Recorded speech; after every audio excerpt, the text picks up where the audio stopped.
T20 विश्वचषकातून Australia बाहेर पडली आहे। झिम्बाब्वेचा सुपर 8 मध्ये प्रवेश झालाय। झिम्बाब्वेचा सामना पावसामुळे रद्द झालेला आहे।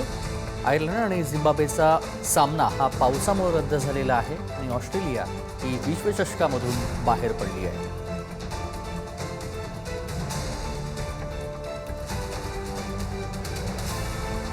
निमेश पाडगावकर क्रिकेट समीक्षक आपल्यासोबत जोडले गेलेले आहेत। सर, आपण पाहतोय T20 विश्वचषकातून ऑस्ट्रेलिया बाहेर पडलेली आहे आणि दुसरी एक महत्त्वाची याच संदर्भात अपडेट आहे ती म्हणजे आयर्लंड आणि झिम्बाब्वेचा सामना हा पावसामुळे रद्द झालाय। तर झिम्बाब्वेने जेव्हा ऑस्ट्रेलियाला हरवलं तेव्हा सगळ्यांनी चकित करणारा असा हा पराक्रम होता त्यांचा।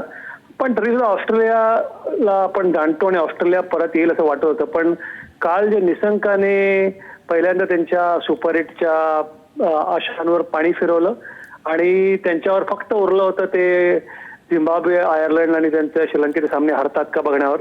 पण त्याच्यातनं तसं झालंच नाही आणि पावसाने परत पाणी फिरवलं असं म्हणेन मी ऑस्ट्रेलियाच्या ज्या काही आशा होत्या त्याच्यावर। त्यामुळे ऑस्ट्रेलिया वर्ल्ड कपच्या बाहेर हे फारसं कधी बघायला मिळत नाही, पण झालेलं आहे। झिम्बाब्वेने ही करामत करून दाखवली। त्यामुळे भारताचा एका अर्थी चांगला झाला असं म्हणेन मी, कारण भारताच्या गटाला झिम्बाब्वे येणार आहे आणि भारताचा ऑस्ट्रेलिया विरुद्ध सामना जो चेन्नईला होणार होता तो आता झिम्बाब्वेशी होणार आहे।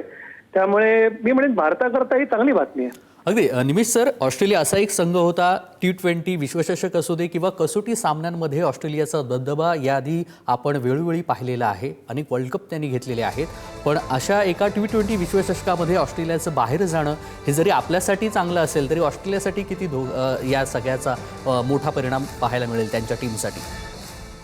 ऑस्ट्रेलियाला मोठा धक्का आहे, पण ऑस्ट्रेलियन क्रिकेट हे तुम्ही जाणता, ऑस्ट्रेलियन क्रिकेट हे व्यावसायिकतेने जास्ती बघतात। आपल्यासारखं भावनिक, आपल्यासारखं मी म्हणतोय ते अर्थ भारत, पाकिस्तान, श्रीलंका किंवा आशियाई लोकांसारखं भावनिक दृष्टीने बघत नाही। त्यांचे संघ थोडासा कमजोर होता, त्यांच्या संघातले प्रमुख गोलंदाज नव्हते, हेझलवूड नव्हता, हे नव्हते, त्यामुळे त्यांचा संघ कमजोर होता। त्यामुळे मला वाटत नाही ऑस्ट्रेलियाला ऑफकोर्स वाईट वाटलं असेल वर्ल्ड कपच्या बाहेर गेले ते, पण ऑस्ट्रेलियाला त्यांची ताकद माहिती आहे। त्यामुळे मी असं काही म्हणणार नाही की झिम्बाब्वे आता ऑस्ट्रेलियाच्या वरचढ गेलाय।